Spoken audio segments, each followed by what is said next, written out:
Wish you all a very good day. I'm Weerakkody. The topic of my research is motivating lecturers of co-curricular activities for video conferencing. I did this research during the first corona wave. At that time, I was the lecturer coordinator of a National College of Education. I was responsible for supervising co-curricular activities. Those activities are art, music, dancing, drama and theatre, and sports. 6 lecturers and 8 visiting lecturers are allocated in these activities. In each activity, there are 90 prospective teachers. We conduct 2-hour sessions for 4 days per week. With the corona pandemic, the lecturers of co-curricular activities have to consider social distance. By considering social distance with 90 prospective teachers, it creates a space problem. So I thought of introducing online education for the lecturers of co-curricular activities. Online education is a flexible instructional delivery system. It includes any kind of learning that takes place via the internet. I selected Zoom meetings as it matches with our needs. In a Zoom meeting, 100 participants can be there and time duration is 40 minutes. Those are free of charge. So we can conduct 3 40-minute sessions at a stretch. So it satisfies our needs. I referred Fleming's Walk learning style. Walk means 4 modes of learning: visual, auditory, reading, and kinesthetic. All are included in Zoom meeting, so I prefer Zoom meetings. In addition, I used guided platform of learning. Guided means learning with an expert.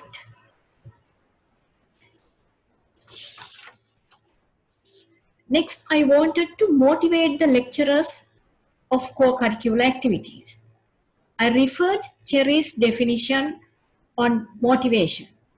In addition, I referred Maslow's theory of needs. Self-actualization is at the very top. According to that, each lecturer should achieve their potential. Therefore, the lecturers should be able to conduct Zoom meetings, but at that time they had paid more attention on their personal matters. Then I referred a criticism on Maslow's theory of needs. It is highlighted by Cherry as needs do not necessarily follow a hierarchy.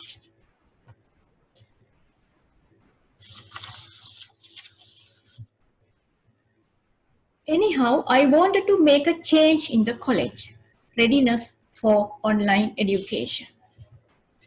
So the objectives of the research were: motivates the lecturers of co-curricular activities to use the internet, practices the lecturers of co-curricular activities to use video conferences, improves to obey etiquettes when using video conferences, analyzes the cost benefit of the co-curricular activities. This was an action research. The target group includes 6 lecturers, 2 music lecturers and 1 from the other activities. Data collection tools were screenshots, observations, telephone interview, document analysis. Content analysis was the data analysis method. At that time, we had a Viber group. In it, all the lecturers of co-curricular activities were members. So I noticed 2 lecturers had sent posts. The other 4 lecturers had lack of interest of posting things but reading the published. I got to know all these things by making calls to them. But I knew that one lecturer had a problem with continuous internet connection. Next, I started intervention steps. It includes 6 steps. First one was guiding to learn video conferences. So I asked one of my colleagues to provide the necessary guideline. She did it. At the end of this activity, all the 6 lecturers had downloaded Zoom. Next, I moved on to the second activity, that was conducting training video conferences. I conducted a training video conference with the help of my colleague. Only 2 lecturers had participated in it. Though I phoned all the 6, only 2 had participated. Next, I moved on to the other activity, conducting a training video conference with an expert. For that also, only 2 had joined. With the results, I couldn't satisfied. So I asked my colleague to conduct another Zoom training lesson for the 6 lecturers. I phoned all 6 lecturers, but only 2 had participated in it as well.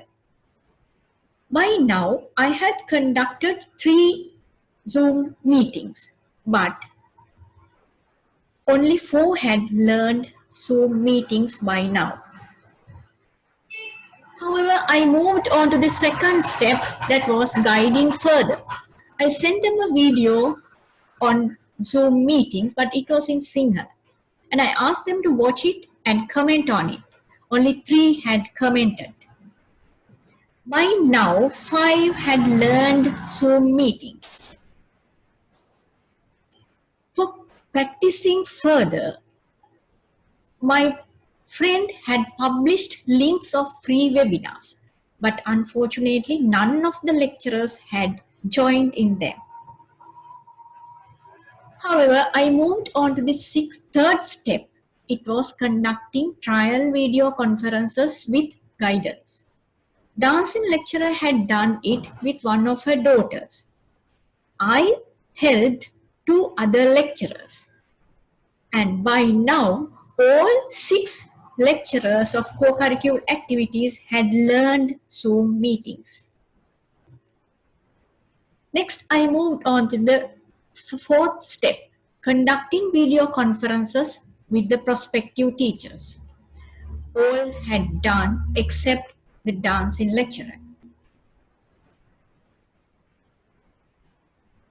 Next, moved on to the 5th step, conducting a video conference on etiquettes. By that time, the college had reopened and I was promoted and I was busy. So I couldn't conduct this video conference on etiquettes, but I sent them via the social media.